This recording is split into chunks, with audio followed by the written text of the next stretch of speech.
I thank The gentleman from Pennsylvania, the chair of the Ag Committee, Mr. Thompson, is recognized for 5 minutes. Thank you, Madam Speaker, and I appreciate the distinguished chairman for yielding. Yeah, this is an area that I've worked on for some time. Northern long-eared bats. I've actually spent a lot of time in caves with the Pennsylvania bat biologist, works for the Pennsylvania Game Commission, where we did bat counts. And we looked at the white nose syndrome, which again has nothing to do with humans. This is a fungus. I think it's been around now for at least 20 years. In 2013, we had this same debate. We started that same debate because there was in October 2013, there was an effort to try to list these northern long-eared bats as endangered. It was an extended debate, and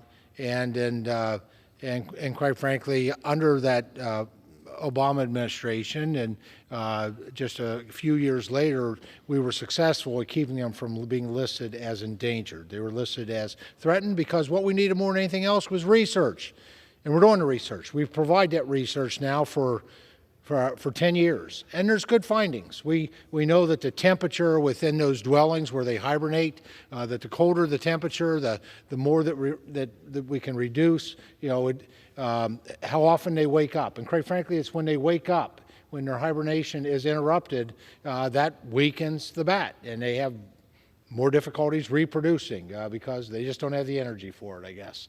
And so this is this is like, here we go again. The distinguished ranking member mentioned Groundhog Day. Thank you for doing that. That's my district, Punxsutawney, Pennsylvania, Groundhog Day. But here we are again trying to relitigate through the Biden administration something that doesn't line up with the science. The science has already been established in the past. So I rise today in strong support of this joint resolution to nullify the final rule classifying the northern long-eared bat as an endangered species. It's inappropriate. We need to continue to do the research. We need to allow the professionals to continue the work that they're doing and making the advancements that they're doing on how to, what can we help with the environment to mitigate that. The U.S. bat population plays an extremely important role in Pennsylvania's ecosystem and, quite frankly, America's #1 industry, which is agriculture. And the existing classification of the northern long-eared bats as a threatened species does not help the bats. It does not help the bats. We need to strike a balance between species conservation and economic activity. Now, uplisting this species is short-sighted, and this top-down approach to species conservation is inflexible and outdated. There is no question this bat population has been in decline, but it's important to understand why. Study after study, including by Penn State University, which is in my district, has shown the decline is attributed to white nose syndrome. This is a disease, a fungus that has no cure, and it's not caused by human activity.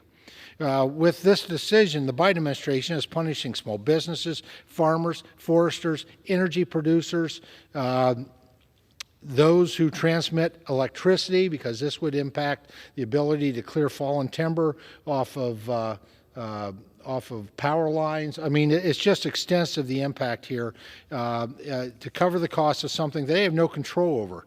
This uplisting will delay everything from broadband expansion to critical infrastructure repairs.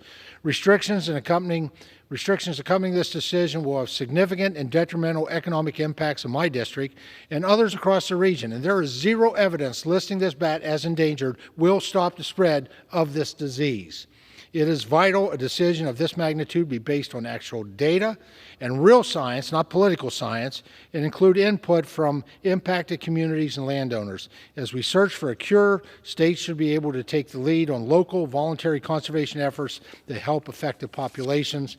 And I support this joint resolution, which protects landowners from unnecessary government regulation, and I urge all of my colleagues to do so as well. And thank you, Madam Speaker, and I yield back.